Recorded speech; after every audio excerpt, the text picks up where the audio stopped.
نبی علیه السلام دی دنیا ته تشریف راوړی دا د دواړو جهانو سردار د نبی علیه السلام د ولادت هغه کال ده 6 صدی عیسوي او دا هغه کال ده چې په دې کې جاهلیت انتها ته رسېدلی و ډېر زیات عروج ته و بلکل اخر ته رسېدلی و جاهلیت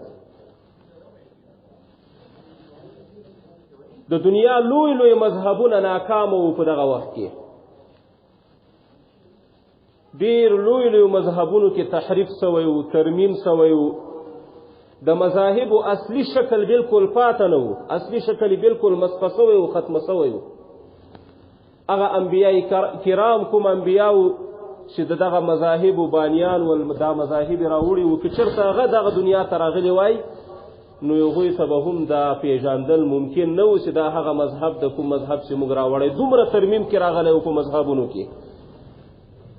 او دومره تحریف کې سوی و دوی به دې خبرې ته نه و تیار سوي چې دا هغه مذهب ده چې موږ په مذهب باندې راتګ کړی و دا خبره به دوی هم نه و منلې نو د دنیا په مذاهبو کې دومره زیات ترمیم سوی و دومره زیات تحریف سوی و په دغه صدی کې په دغه زمانه کې یهودیت صرف د یو څو رسمونو رواج و د یو څو رسمونو او د رواجونو نوم و بس یهودیت خو اسې هم یو خاص نسل ته و د یو خاص نسل دپاره و بل چاته د یهودیت دعوت نه ورکاو خو بیا هم صرف برای نام د یو څو رسمونو او رواجونو نوم و په دغه وخت کې عیسایت هغه د بت پرستي ښکار سوی و په عیسایت کې د تثلیث عقیدې دخل کړی و حتی د عیسایت په نامه سره هغه کارونه کېدل ټول کوم کارونه به چې په بت پرستي کې کېدل د عیسایت مذهب نه بلکل بت پرستی مذهب جوړ شوی په هغه زمانه کې او د ایران کوم خلک چې مجوسیان و مجوس ول یغو د عناصر اربعه عبادت به یې کاو په هغو کې خاص د اور عبادت ډېر زیات کاو آتش پرستان و د هغوی بیا دا مذهب په هغه وخت کې د اور عبادت به یې کاو د دې نه علاوه بت پرستی هم و په دنیا کې هندوستان یا وسطی ایشیا په دغه علاقو کې بت پرستی وه د هندوانو کوم مذهب چې و دا په هغه وخت کې دومره بت پرستی دوی کوله دومره معبودان درلودل کتابونه رخلي چې په هغه وخت کې د دوی 3 کروڑه معبودان ول 3 کروڑه خدایان دوی درلودل په هغه وخت کې دا یو داسې زمانه وه د جاهلیت راځي د عربو څه حال و په دغه وخت کې په دغه صدۍ کې په کومه صدۍ کې چې نبی علیه الصلاة والسلام پیدا کېږي د عربو دا حالت و د دوی نیکه حضرت ابراهیم علیه السلام او د هغه بچی حضرت اسماعیل علیه السلام کعبه شریفه د عبادت لپاره جوړه کړې وه خو عربو بیا په همدغه کعبه کې د کعبې په صحن کې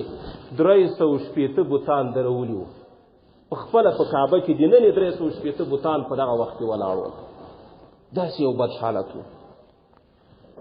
د دوی اخلاق بالکل برباد شوي وو ختم و اخلاقي او همدارنګه شرابخوري په دوی کې عامه وه قماربازي پکې عامه وه خپلې لورانې به یې ژوندۍ ښخولې دومره د جاهلیت دور و په مظلومانو باندې به ډېر سخت ظلم کاوه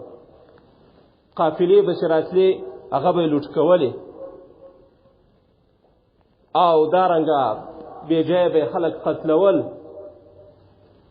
او د ښځې بلکل هېڅ عزت نه و ښځې ته به یې د یو سامان یا د یو حیوان په سترګې هم نه کتل دوی داسې یو زمانه وه داسې یو وخت و بلکې به یو خاص خوراکونه دوی درلودل چې هغه به سړیو کول ښځو ته به هغه خوراک نه ورکاوه وایي دا دوی نشي استعمالولی دا به خاص دوی کاوه د یوې ښځې سره به ډېرو خلکو ودونه کول داسې یو بېکاره حالت په خپل منځ کې داسې جنګونه شروع ول حتی تر 40 کلو پورې به د دوی تر مابین د یو قبیلې د بلې قبیلې سره د هغه د دې قبیلې سره جنګونه به یې په معمولي یو څه باندې به یې جنګ و په زرهاو خلک به د دوی تر مابین قتلېدل دغه ته ویل کېږي د جاهلیت زمانه دغه ټول کارونه په دا دنیا کې شروع په ټوله دنیا کې یوه تیاره خپره وه ټول دنیا کې یو ظلمت و یو تیاره وه. خلاصه دا چې دغه ظلمت او تیاره د یوې علاقې پورې محدوده نه وه، صرف عربو کې دا تیاره وه. په ټوله دنیا کې دا تیاره خپره وه. ټول خلک مایوسه ول. خو د یو مصلح ضرورت و، د یو داسې مصلح چې هغه په دغه تیاره کې یو چراغ رڼا کړي او یو روشنایي راولي، دنیا روښانه کړي. د یو داسې مصلح ته ضرورت و. خو په ظاهره باندې خلک ټول مایوسه ښکاره کېدل، ټول مایوسه ول. خو بل طرف ته په دغه زمانه کې په دغه وخت کې یوه ډېره لویه واقعه مخې ته راغله. یوه ډېره لویه واقعه، داسې واقعه چې د هغه واقعې د راتللو د وجې نه د عربو په زړونو کې امیدونه پیدا شول او عرب بیا خاص قریشو ته ډېر زیات متوجه شول. هغه واقعه چې وه هغه د اصحاب فیل واقعه وه چې په همدغه کال کې الله رب العزت د ابرهه لښکر مکمل ختم که تباه و بربادي. واقعه دا چې و کتابونو را نقل کړي، سبل الهدا والرشاد ښه په تفسیر سره دا واقعه را نقل کړي. ګورې په دغه وخت الله نبي علیه الصلاة والسلام نه ده پیدا سوی. د دې نه 50 ورځې یا 55 ورځې وروسته نبي علیه الصلاة والسلام دنیا ته تشریف راوړي. دا هغه وخت ده. د یمن په بادشاهانو کې اخرنی بادشاه زونواس نومیده، دی مشرک و. دا هغه بادشاه و چې د اصحاب الاخدود ټول قتل کړل، نصرانیان قتل کړي ول. په هغه وخت کې دین حق نصراني دین و. تقریبا 100,000 کسانو ته کندې ښکلې وې، ټولې سوځولي وو. سورة بروج کې راځي اصحاب الاخدود. دغه اصحاب الاخدود ټول دغه زونواس قتل کړي وو. خو د دغه کسانو نه یو کس پاته و، د دوس په نامه سره. دغه کس پناه یې وړه د قیصر بادشاه ته، د روم بادشاه قیصر په نامه سره و. هغه ته یې پناه یې وړه، هغه نه یې مدد وغوښته چې دغه کس پر موږ سره داسې کار وکړه، ته دې موږ مدد وکړه. قیصر ورته وویل ما نه ډېر نږدې تاسې ته حبشه ده، د حبشې بادشاه نجاشي ته تو ورسه، د هغه نه مدد وغواړه، هغه به دې تاسې مدد وکړي. یمن ته به در سره لاړ شي او د زونواس سره به وجنګېږي، زونواس به ختم کړي. بیا دغه کس چې ورغی حبشې ته، نجاشي ته دا خبره وکړه. نجاشي یو ډېر لوی لښکر ورسره ولېږه او 2 کسان ورته امیران کړه، یو ابرهه او یو ایاط په نامه سره. ایاط دا 2 کسان مصران ورته وټاکل. دوی بیا راغله یمن ته. په یمن کې دغه مشرک بادشاه زونواس سره دوی جنگ وکړه. خلاصه دا چې زونواس ختم شو، په سمندر کې غرق شو مکمل. او یمن دا بیا د حبشې یو ښار وګرځېد، ځکه حبشې والا و دا فتح کړ. بیا د دې نه وروسته چونکې امیران 2 ول، یو ابرهه و یو ایاط، د دې تر مابین خپل منځ کې جنگ شروع شول. یو ویل زه ګورنر یم، زه حاکم یم په دې ښار، بل ویل زه حاکم یم. حتی خبره د دې دواړو تر مابین جنگ ته سره لاړه. اخر کې بیا د ابرهه ورته ویل وایي راځه لښکرې به نه سره جنګو، داسې کار به وکړو چې ما او تا به یوازې سره وجنګېږو، تنا په تنا. که تا زه ختم کړم بس بادشاهي در پاته ده، دا ګورنري در پاته ده، ته به دلته حاکم یې. او که ما ته ختم کړې بس بیا به ته حاکم یې. بیا دوی 2 په 2 باندې سره وجنګېدل. ابرهه ایاط ختم کړ او ابرهه په دغه یمن باندې دلته بادشاه یا حاکم وخیده، نجاشي د طرف نه پاته. نو په دغه باندې به دلته ګورنري کوله د یمن په ښار باندې. دا د اصحاب فیل واقعه ده. بیا داسې وسول یو وخت کې ابرهه د یو چا نه پوښتنه وکړه، وایي دا خلک دا مکې ته د څه دپاره ځي؟ خلکو ورته ویل چې دا خو هلته ځي حج کوي، د حج دپاره ځي. وایي دا د څه نه جوړه کړې ده؟ دا کعبه د څه نه جوړه ده؟ وایي تیږو نه جوړه ده. څه شي وایي وراغوستي، څه کالی لري. نو خلکو ورته ویل چې وسایل هغه کپړو ته ویل کېږي چې یمن نه به راتلې. وایي دغه یمن نه ورځي سرې سرې رختونه وو په هغه وخت کې، هغه د کعبې نه تاول. بیا دو وویل وایي قسم دی په مسیح باندې، ځکه دی نصراني و، قسم دی په مسیح چې زه به د دې نه یو ښه ښایسته کعبه جوړوم، ښایسته کوټه به جوړوم، او زه به ډېر کوشش کوم چې خلک ټول د هغه ځای نه راواوړي دلته، د هغه ځای په ځای باندې دلته حج شروع کړي. دا د قسم وخوړ. بیا یې شروع وکړه. یوه ډېره زیاته قیمتي کوټه یې جوړه کړه چې په دې کې د سرو زر او سپین زر ډېر زیات استعمال کړه. هغه کوم صلیبونه چې وو صلیب دا صلیبونه یې د سرو زرو د سپینو زرو په دې کې جوړ کړل یاقوت یې پکې استعمال کړه ډېر زیات مصرف یې په دغه کوټه باندې وکړه بیا وخت تېرېده د وخت په تېرېدو سره د هغه نجاشي بادشاه چې د دې نه مخکې په دې باندې خبر سو چې ده خو دا کوټه هم جوړه کړې او آیات یې قتل کړی هغه ورته غوسه و چې زه به درځم او د تا نه به بېرته دا هغه اخلم ګورنري اخلم او تا به م ختموم تا به له ویښتانو نیسم ده بیا هوښیارتوب وکړ یو کس یې ورولېږل ډېر تحفې محفې م ورولېږلې نجاشي بادشاه ته او بیا یو لږ خاوره د یمن ورولېږله او د خپل ټنډې ویښتان یې لږ ورولېږل او بیا یې ورته ویل چې تا قسم خوړلی دغه خاوره د په دې قدم کې ده او دغه د ما ویښتان دي دغه کټ که بس قسم نه به م مات شي او زه به م بچ شم نو هغه بیا خوشحاله سو ځینې بیا څه ورته ونه ویل خو ده چې کله په یمن کې د یمن په صنعا ښار کې چې کله دا کوټه جوړه کړه دې کوټې ته یو نوم ورکړه القلیس په نامه سره قلیس وایي ځکه ورته ویل چې دا ډېره جګه وه چا پسې ورته کتل خولۍ به قتل وې ده نو په دې وجه د دې نوم کېښود قلیس ډېره اوچته ماڼۍ یې جوړه کړه او نجاشي بادشاه ته یې خط ورولېږه ورته یې ویل چې ما د تا لپاره یوه داسې ماڼۍ جوړه کړې او داسې کوټه او کعبه مې جوړه کړه چې د دې نه مخکې د یو بادشاه دپاره هم داسې کعبه نه ده جوړه سوې او د ما مقصد په دې سره دا ده چې زه کوشش کوم چې د عربو ټول خلک دلته راشي اهل عرب ټول دلته راشي او په مکه کې چې دوی حج کوي د هغه په ځای باندې باید دوی دلته حج شروع کړي او د دغه طواف وکړي دا مې مقصد ده په دې سره او بیا یو اعلان وکړه چې ټولو خلکو ته اعلان ده چې راځي دلته د مکې په ځای دلته راځي او دلته تاسې حج کوئ بیا د دې نه وروسته دا وختونه وتل بعضې قبایل د عربو هم راتله دلته د حج دپاره به دغه صنعا ښار ته هم راتلل خو په عربو کې یو کس و د بنو فقیم د قبیلې سره تعلق و بنو فقیم بیا د بنو کنانه د قبیلې سره تعلق لري یو کناني کس و هغه چې کله خبر سو په دې خبره باندې چې د خو نجاشي ته داسې خبره لیکله ډېر سخت غوسه سو او راغی او د دوی دغه کعبه یې ورته وښی هر شی چې ورته وایي دغه کوټې ته په یو چل ننوت او هلته یې مرداري کې وکړه قضای حاجت یې کې وکړه دا کار یې وکړه دا محمد ابن اسحاق رحمه الله داسې روایت را نقل کړی او ابن سعد صاحب بیا وایي چې نه د نفیل ابن حبیب اشجعي په نامه سره یو کس و هغه راغی یغو بیا دا کار وکړه چې د باندې نه یې ګندګي راوړه او د دې دیوالونه میوالونه یې ټول ککړ کړل او یو روایت بیا یو بل هم داسې را نقل سوی مقاتل صاحب چې د قریش یو څه تکړه ځوانان هغوی راغلل په یو چل باندې دې کوټې ته ننوتل او د ننې اور کې بل که او وسوسېده د سوځېدلو نه وروسته راوغورځېده ختمه شوه نو یا دا مختلف روایت راغلي په یو چل باندې دا کار دوی وکړه کله چې دا کار وسو نو ابرهه ډېر زیات غوسه سو قسم یې وخوړ وایي زه به تر هغه وخته پورې کېننم تر څو مې چې کعبه نه یې ختمه کړې او تر څو مې چې د کعبې نه یو تیږ رایسته کړې نه یې تر هغه وخته پورې به زه کېننم او نجاشي بادشاه ته یو خط ولیږه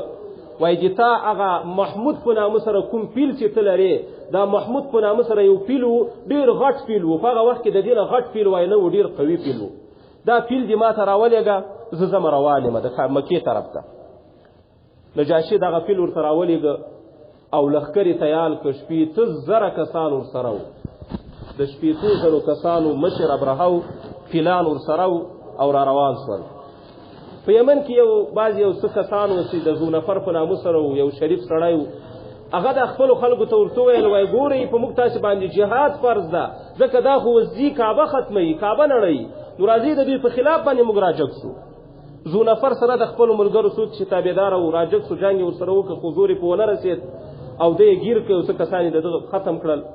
بیا ده ورته وویل چې ما مه قتلوئ کېدلی شي د ما دا ژوند تاسې ته فایده ورسوي ما هم له ځان سره کړي ده یې ورسره راغی مکې طرف ته را روان دي ابرهه سره د 15,000 کسانو لښکر را روان دی پیلان دي په لاره کې بیا یو بل کس و نفیل ابن حبیب په نامه سره هغه هم داسې خپلو ملګرو ته ورته ویل چې راځي د دوی مقابله وکړه خو دا لښکر ډېر زیات و هغه کم و هغه هم مقابله ونه کړه هغه یې هم ګیر کړه هغه هم قتلاوه هغه هم دا خبره ورته وکړه چې ما مه قتلوئ زه به د عربو لار درته وښیم چې مکې ته دغه لار تللې خلاصه دا خو حتی مکې ته رانږدې سو طایف ته رانږدې سول په طایف کې بیا یو کس مسعود ابن معتب په نامه سره دغه بیا سره له خپلو ملګرو د دغه لښکر مخې ته راغی او ورته وویل چې موږ د تاسې غلامان یو، موږ د تاسې تابعداره یو، موږ ته ښه معلومات شته چې تاسې هغه کور ته نه ورځئ چې زموږ کور ده. د دوی کور لات بوت و، په طایف کې یو بوت درولی و لات په نامه سره، د هغو به دوی عبادت کاوه. نو موږ هم د تاسې سره یو څه خدمت چې وي موږ یې د سره کوو. بیا یو کس د ابو رغال په نامه سره ورسره ولېږه چې دا به تاسې ته لاره ښیي. دا قبیله د ثقیف قبیله وه، خو دا قسم په د لارې په نیمایي کې دا وفات شو. دلته د نبي علیه الصلاة والسلام تره بابا نیکه عبدالمطلب په هغه وخت کې سردار و د مکې، د قریش یو سردار و، هغه هم خبر شو. خو عبدالمطلب ته الله رب العزت ډېر جمال او حسن ورکړی و، ډېر رعب او دبدبه یې درلوده. کله چې دی خبر سو د دې نه مخکې چې دی ده ته راشي ابرهه بادشاه ته، ابرهه لښکر د قریش یو څه مالونه دا د مکې نه د باندې څرېدل، په دې باندې حمله وکړه او په دې کې 200 اوښان دا د عبدالمطلب صاحب هم دا یې ګیر کړل، وینیول. بیا د دې نه وروسته عبدالمطلب صاحب هغه پخپله راغی ابرهه ته او ابرهه ته سره یې خبرې وکړې او قریش ته یې ورته ویل چې تاسې ډارېږئ مه، دا د الله کور ده، الله به یې پخپله حفاظت کوي. دا ښکاره خبره ده د دې لښکر سره د موږ جنګ کول وسه تېر دي، خو د الله کور ده، الله به یې حفاظت کوي.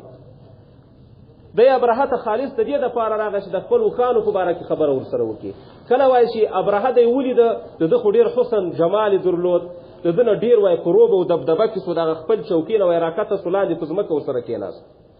دا یې مناسب ونه ګڼله چې دی دې ما سره په تخت کښېني، کته دی ورسره کېناست. بیا اوله خبره چې ورته وکړه دا یې ورته ویل ما اوښان دې څنګه کړو، دې ما اوښان راکړه. ابرهه ورته ویل وایي عجیبه کار ده، د اوښانو پوښتنه کوې او د هغه کعبې پوښتنه نه کوې چې د تاسې د ابا او د اجدادو کعبه ده.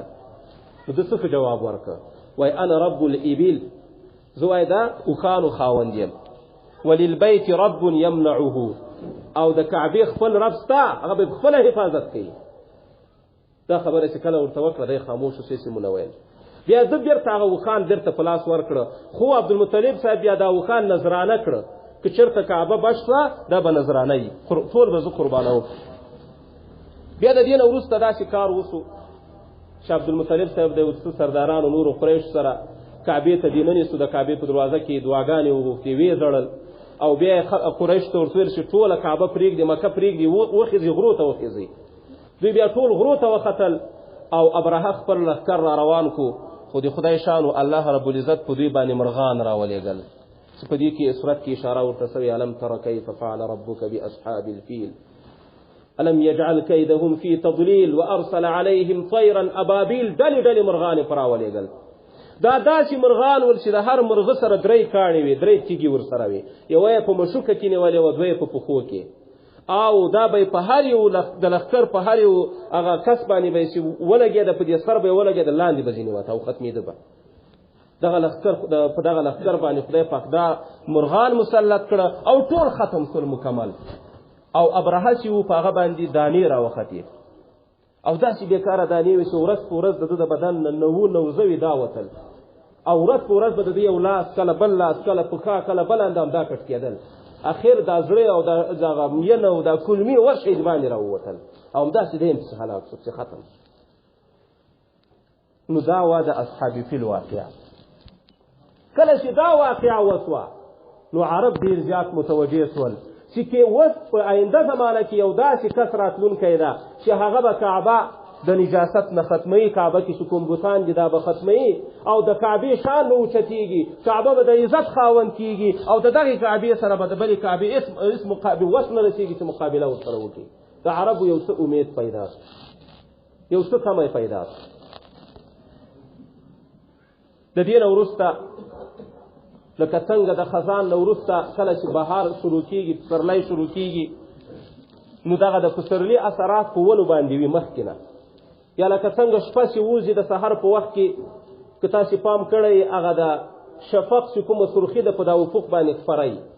یا لکه څنګه باران چې وریږي مخکې نه یخې یخې هواګانې لګېږي. دارنګه د نبي علیه صلات وسلام د ولادت نه مخکې هم یو څه واقعات مخې ته راغله،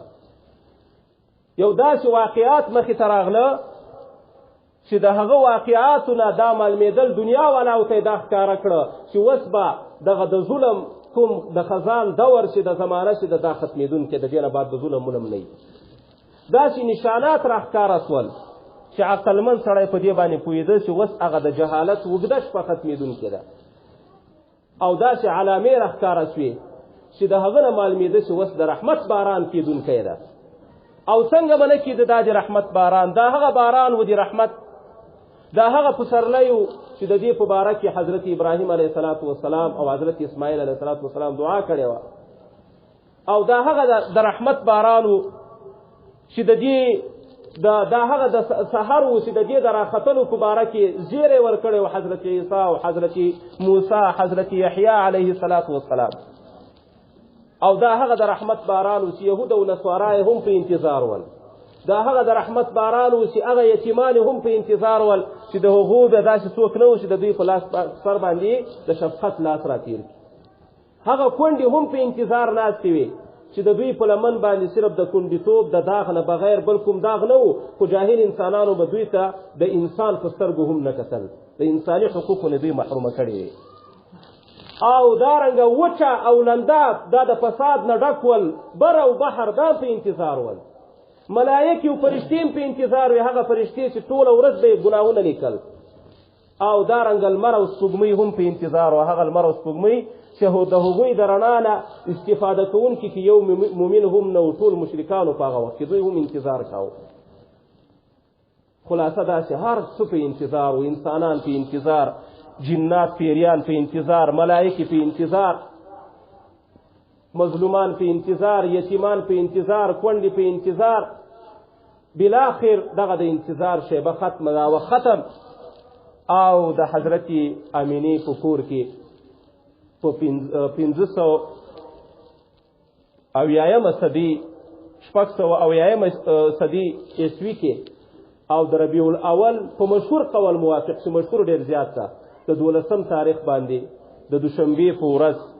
په دې کې نبی علیه السلام په دغه ورځ باندې دغه جهان ته تشریف راوړ، دنیا ته تشریف راوړ. په درې شیانو کې اتفاق د علماو، په دې کې اتفاق د نبی علیه السلام په هغه کال زیږېدلی، په کوم کال کې دغه د فیل واقعه شوې.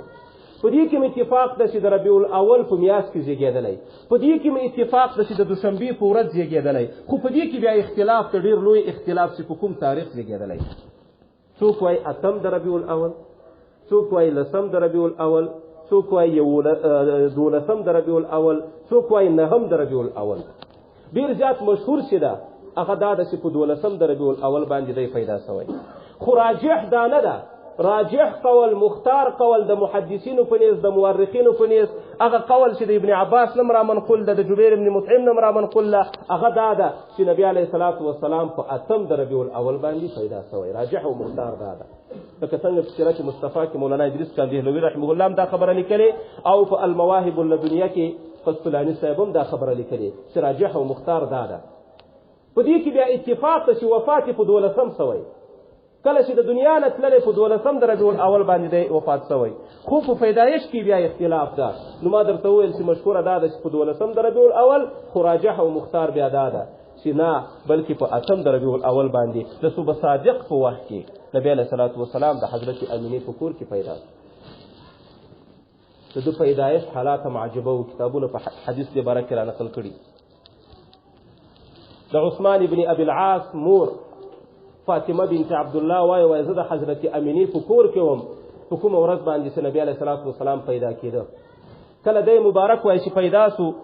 یو داسې نور مې وایي ولیده چې دې نور ټول کور ډک کړی و، ټول کور له نور نه ډک و، او ستوري وایي را روان و، کته را روان و، کته را مایل سوي و، را کاږه سوي و، او وایي زه ډارېدم چې داسې نه په ما باندې راونه غورځېږي. ستور وایي داسې حالت و. او دارنګه عرباز ابن ساریه رضی الله تعالی عنه بیا فرمایي چې حضرت امینه بیبي وایي چې کله نبی علیه السلام پیدا سو، نو ما یو نور ولید، داسې نور چې آن د شام محلات رڼا کړي وو. په شام کې کوم قصرونه او کوم بنګلې چې وې ان هغه ځینې ښکاره کېدل. دا حدیث مستدرک حاکم دارنګه مسند احمد دواړو را نقل کړی، ابن حبان صاحب صحیح ورته ویلی. او ابو امامه صاحب بیا دا حدیث الفاظ داسې را نقل کړي چې حتی تر دې پورې چې د بصرا مقامات هغه یې ولیدل. بصرا هم د شام یو ښار ده. دې نور ان هغه رڼا کړل، هغه یې ښکاره کړل. او دا ځکه په دې کې اصلي نکته دا ده، شعبي احبار صاحب یو عالم تېر شوی صحابي ده د بنو اسرائیل لوی عالم و، هغه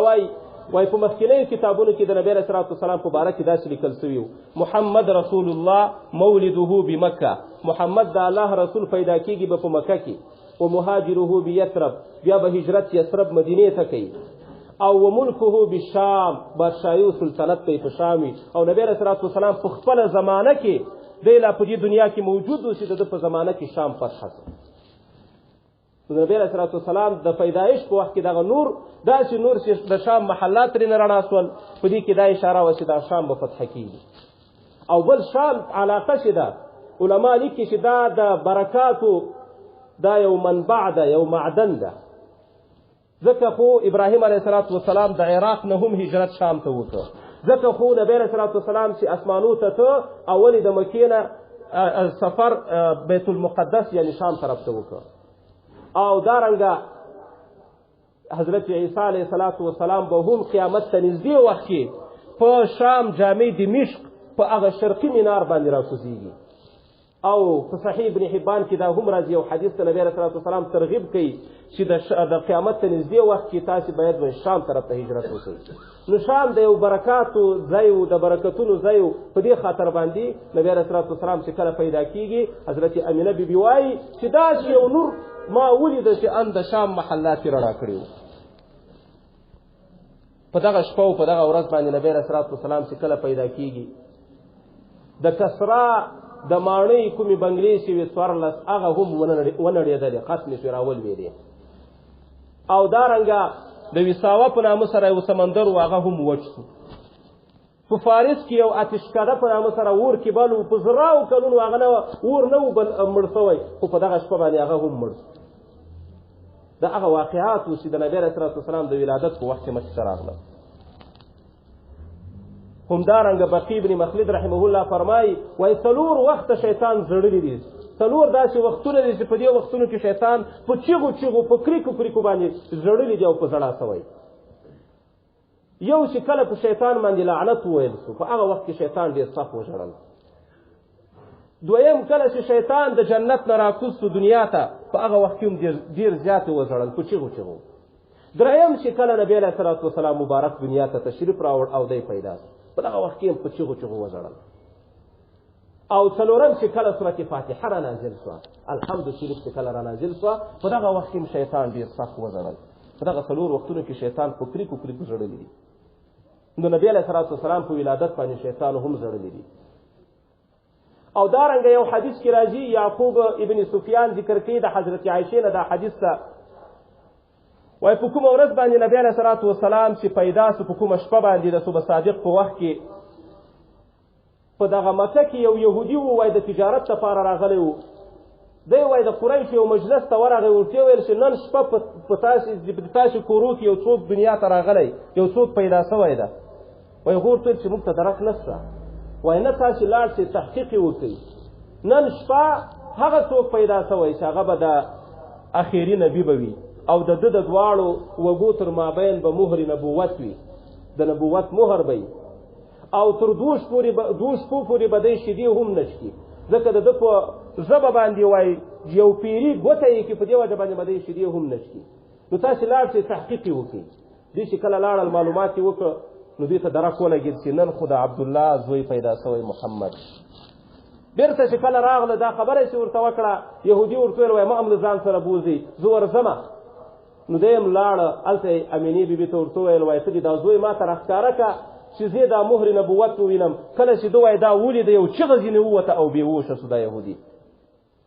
او بیا چې بیرته را په اوښ کې څه، بیا یې ورته ویل وایي ای قریشو، د بنو اسرائیلو نه د نبوت سلسله ختمه سوه، او دغه مولود دغه بچی به په تاسې باندې داسې حمله کوي، داسې حمله چې د مشرق نه ونیسه تر مغربه پورې به خبر خپوري، ټول خلک به په دې باندې معلومات کوي، ورته خبر به خپوري، داسې حمله به په تاسې کوي. دا هم د نبی علیه السلام د ولادت په وخت کې دا واقعه هم راغلي کتابونو را نقل کړې. بیا د دې نه وروسته د نبی علیه الصلاة والسلام د رضاعت خبره ده. البدایه والنهایه لیکلي چې خپله امینې بیبي پوی ورکړي دي او سویبې دا هغه وینځه وه چې ابولهب ازاده کړې وه. د نبی علیه الصلاة والسلام زیری چې کله ده ته ورکول سو هغې هم شیدې ورکړې وې او هغې حضرت حمزه صاحب هم شیدې ورکړې وې. نو حضرت حمزه د نبی علیه الصلاة والسلام رضاعي ورور هم کېږي. خو بیا په عربو کې دا رواج و چې دوی به دغه د جهاد یعنی هغه علاقې چې اطراف دي د اطرافو د علاقې کې به د بچي پرورش او تربیت کې ډېر خوښاوه. چې هلته یې شیدې هم ورکول شي او هلته د بچي پرورش هم وشي، د ماشوم پرورش هم وشي، تربیت یې هم وشي. یو خو د دې وجه نه چې هغه هوا یې ډېره صفا وي، اوبه یې ډېرې صفا وي، نو د ماشوم بدن ښه غټېږي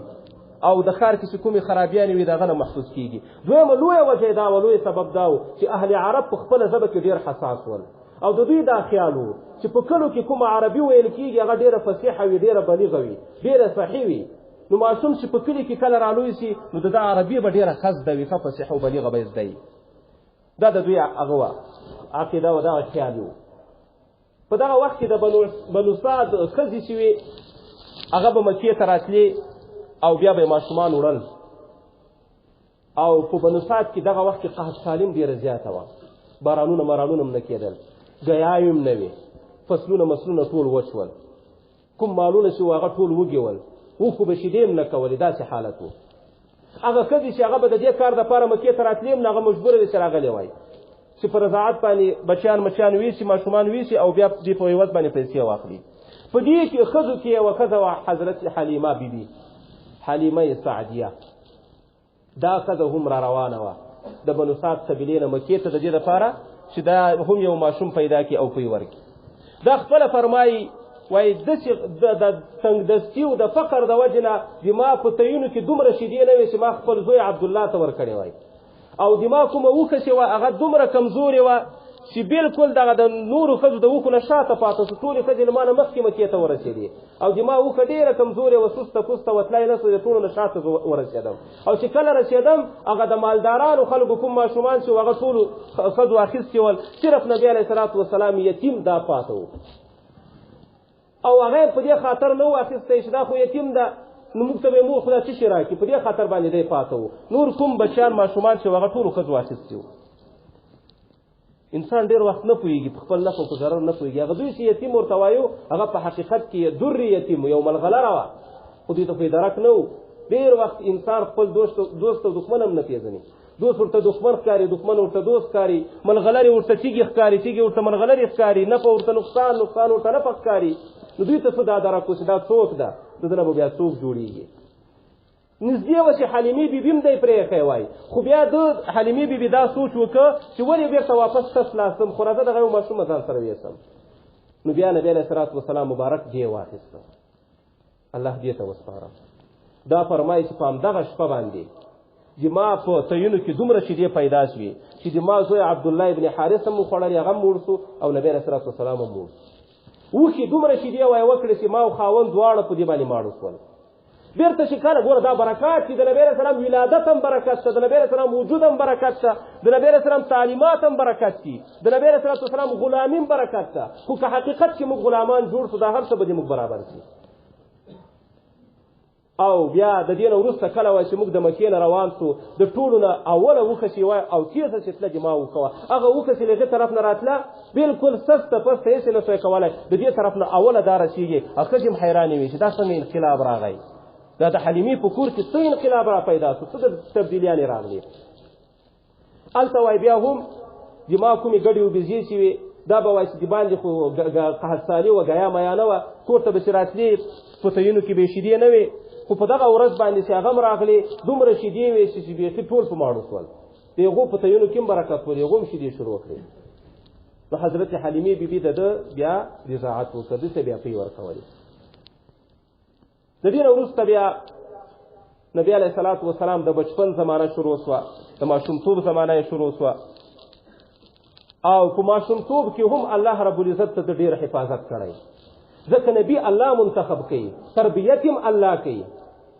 او حفاظت هم الله کوي. او نبي علیه الصلاة والسلام د مور په خېټه کې اوسې د یتیم شو، پلار یې په سترګو نه و لیدلی، او بیا کله چې د 6 کالو سو په 6 کالو کې بیا د هغه ډیر مشفق بابا عبدالمطلب صاحب هغه هم د دنیا نه لاړ. نو بیا د پرورش او د تربیت د تر ابو طالب صاحب شروع. بیا د دین وروسته ابو طالب صاحب د پرورش کاو. ابو طالب صاحب وایي نبی علیه الصلاة والسلام ډیر وخت کله ماشوم و د شپې به ما سره پروت ډیر وخت به ما په بستر باندې دی نه لیده چې کله به ما आवाज وکړ د براتور چې زدایم او واجبات به خبرې مې کله ځنه اورېدلې. د دې معلومیږي چې د نبی سره په بچپن کې هم دا عادت و د شپې به شب گزاري به کور د شپې به بیدار و. او دارنګ ابو طالب صاحب وایي کله هم ما د دنه یو چا غیبت نه دا اورېدلې په ماشومتوب کې هم او یو داسې خبره مې نه ده ځینې اورېدلې چې یو چا ته مثلا ضرر وي. او یا دارنګه نبی علیه صلات وسلام د ماشومانو سره ما نه ده لیدلی چې لوبې کړي لوبې موبې هم نه کولې. داسې ماشومتوب زمانه یې وه. بیا چونکې عمر تېرېده چې کله د 12 کالو سو نبی علیه صلات وسلام د ابو طالب د خپل تر سره یو سفر وکړ شام ته د تجارت لپاره. هغه وخت کې دستور دا و عرب به تلل شام ته تجارت لپاره. نو دی پرېښودلی هم نه سوی. ابو طالب صاحب دا برداشت کولی هم نه سوی چې د خپل وراره په سترګو باندې اوښکې وویني او زه ځینې لاړ سم دی ته ناپاته شي. نو د ځان سره دی هم روان کړ. په لاره کې بصرا مقام ته چې کله رسېږي هلته یو راهب و یهودي راهب و د بحیرا په نامه سره. هغه داسې ډېر زیات عبادت ګزاره و په خپله عبادت خانه کې به ناست و کله هم نه راواته. خو په دغه ورځ وایي دغه قافلې دپاره راووت او داسې وایي کتل ډېر په غور باندې او دغه ځوان نبی علیه صلات وسلام ته یې کتل. خلکو ټول ولې راووتې او ولې ده ته کتل؟ وایي ځکه مې کتل چې کله دی را روان و نو ده ته به ونو هم سجده کوله او تیږو به هم سجده ورته کوله او د په سر باندې وریځې سوری کړی و وریځه ورسره را روانه وه. نو ما ته درک ولګېد چې دا هغه نبي ده چې د آخر زمانه کې به راځي او رحمت للعالمین ده. نو په دې خاطر باندې زه راووتم. او بیا دا د نشاني هم بیان کړ چې د دواړو د اوبو په منځ کې مهر نبوت هم ده. بیا ابو طالب صاحب ته ورته ویل وایي دا مه وړه د ځان سره شام ته مه وړه بیرته یې ولېږه ځکه یهود که خبر شي ته به ضرر ورسوي ځکه یهود دا ګمان دا وایي چې آخر نبي به په موږ کې راځي بنو اسرائیلو کې به راځي نه په بنو اسماعیلو کې. نو دا مه وړه هلته. نو ابو طالب صاحب بیرته بیا مکې ته راولېږه. بیا د دې نه وروسته نبی علیه صلات وسلام چې کله د 14 کالو یا د 15 کالو دوه قوله دي یو جنگ د قریشو او د کنانه د یو طرف ته او یو بله قبیله وه قیس عیلان په نامه سره هغه بل طرف ته د دوی تر مابین جنگ راغی. دغه جنگ ته په کتابونو کې یو نوم ورکوي حرب فجار. په دغه جنگ کې هم نبی علیه صلات وسلام برخه اخیستې او خپل ترونو ته به یې غشي ورکول. هغه د غشي هغه نه به یې غشي رایستل او خپل ترونو ته به یې ورکول. په دغه کې هم د برخه اخیستې. خو اخر هغه جنگ هم ختم شو په صلح باندې بدل شو. دوی تر مابین صلح وشوه. بیا چې نبی علیه صلات وسلام مبارک کله د 20 کالو سو نو په دغه وخت کې بیا یو بل قریشو خپل منځ کې یو عهد وکړه یو معاهده یې وکړه یو حلف یې وکړه. دې ته ویل کېږي حلف الفضول. دا داسې واقعه وه چې یو سړی و د زبید د قبیلې نه تجارت مال یې مکې ته راوړی و او په مکه کې یو سردار و ابوالعاص بن وایل نومېده. هغه د مال ځینې واخیست پیسې نه ورکولې. نو د هر چا ته ورغی یو چا ته به ورغی دا ظلم را سره کوي بل چا ته ورغی خو چا یې غږ نه اورېده. اخر یې غره ته وخوت اشعار یې وویل او بیا په هغه اشعارو کې هم دا فریاد وکړه چې ما سره څوک څه نه کوي او ما سره ظلم کېږي. نو بیا هغه وخت چې زبیر ابن عبدالمطلب دا قریش راجمع کړه د عبدالله ابن جدعان په کور کې یو میټینګ وکړي یو شورا یې جوړه کړه او شورا دا وه چې د دې نه وروسته د چا سره هم چې ظلم کېږي د مظلوم سره به موږ ولاړ یو او د ظالم نه به هغه د مظلوم حق راخلو او د ده بیا دغه پیسې واخیستې. په دغه حلف الفضول کې هم نبی علیه صلات وسلام شرکت وکړ. دی په دغه وخت کې 20 کاله عمر یې درلود او دا هغه حلف الفضول د نبی علیه صلات وسلام مبارک وروسته هم فرمایل خو اوس وایي دا حلف الفضول ما ته دومره خوښ ده چې د دنیا د ټول مالونو نه ما ته دا ډېر خوښ ده او که اوس هم څوک داسې یو عهد وکړي د ظالم په خلاف باندې اوس به هم زه تایید ورته کوم دستخط به ورته کوم. دا به ډېر زیات یادوو. بیا د دې نه وروسته نبی علیه صلات وسلام مبارک چې کله د 25 کالو عمر سو نبی علیه صلات وسلام په خپله کورنۍ کې په صدیق باندې مشهور و په امین باندې مشهور و ډېر زیات وفادار و ډېر زیات رښتونی و ډېر زیات شرافت خاوند و ډېر زیات امین و. حضرت خدیجه رضی الله تعالی عنها په هغه وخت کې یوه تاجره ښځه وه د عزت خاوند ښځه وه د شرافت د خاوند ښځه وه او د دې نه مخکې 2 خاوندان هم دې ودونه ورسره کړي وو هغه وفات شوي وو د هغه نه اولاد هم پاتې وو. دوی چې کله وکتل چې د نبی علیه الصلاة والسلام صداقت یې وکت وفاداري یې وکته نو نبی علیه الصلاة والسلام ته ورته وویل چې زه به تا ته د خپل مال په مضاربت باندې درکړم ته لاړ شه شام طرف ته او جما یو غلام د میسره دا م له ځان سره که او ما ته تجارت وکړه نورو خلکو ته چې څومره زه پیسې او نفع ورکوم تا ته به ډبله نفع درکړم بیا نبی علیه الصلاة والسلام لاړ شام ته په 25 کلني کې او دا تجارت لپاره میسره په دغه لاره باندې عجیبه عجیبه شیان لیدلي میسره وایي په ډېر وخت په ما وریځه لیده د وریځه یې ورته وکړه چې د نبی علیه الصلاة والسلام په سر به داسې روانه وه او د نبی علیه الصلاة والسلام باندې به یې سوری کاوه د هغه وخت چې نبي نه وله بېرته چې کله راغی څو چنده ګټه یې ورته کړې وه بیا حضرت خدیجې رضی الله تعالی عنها د نکاح پیغام ورولېږه حضرت خدیجې ته به ډېرو خلکو پیغامونه رالېږل سردارانو به ورته رالېږل ځکه مالداره وه د چا پیغام یې د نکاح نه قبلو خو دې په خپله چې د نبي علیه السلام دا حالات یې ولیدل دې په خپله پیغام ورولېږه یو ملګری وه د عافیسي په نامه سره هغې ته یې ورته وویل او هغه بیا ورغله بیا نبي علیه السلام د خپل تره ابوطالب سره مشوره وکړه او بیا نبی علیه السلام د دې سره نکاح وکړه په دغه وخت کې د نبی علیه السلام عمر 25 کاله ده او د حضرت خدیجې عمر 40 کاله ده ګوره په دومره تفاوت ده بیا د دې نه وروسته حضرت خدیجې سره نبی علیه السلام 15 کاله مکمل تیر کړي دي 15 کاله خو نبوت ته پاته او 10 کاله نور وروسته د نبوت نه هم ورسره تیر کړي د 15 کالو نه وروسته حضرت خدیجه وفات شوه بیا د نورو بیبیانو سره نبی علیه السلام نکاح کړي حضرت عایشه وغیره د دې سره نکاح کړي او ټول اولاد هم د یو بچی نه علاوه چې ابراهیم نه علاوه ټول اولاد سنران و ستځي هغه د حضرت خدیجې نه پیدا شوي قاسم او طیب او طاهر دا د نبی رسول الله درې هغه زمانو چې د حضرت خدیجې کبرا رضی الله تعالی عنها پیدا و او دارنګه رقیه او زینب او کلثوم فاطمه دا د نبی رسول الله لورانې وي چې دا هم د حضرت خدیجې نه پیدا وي صرف حضرت ابراهیم صاحب دا د ماریه قبطیه نه پیدا و دغه نه پیدا شوی او لورانې هم زمانو ټول وفات شوي په کشرتوب کې او لورانې هم د په ژوند کې ټول وفات شوي صرف حضرت فاطمه رضی الله تعالی عنها د نبی رسول الله د وفات نه وروسته 6 میاشتې وروسته هغه بیا وفات شوی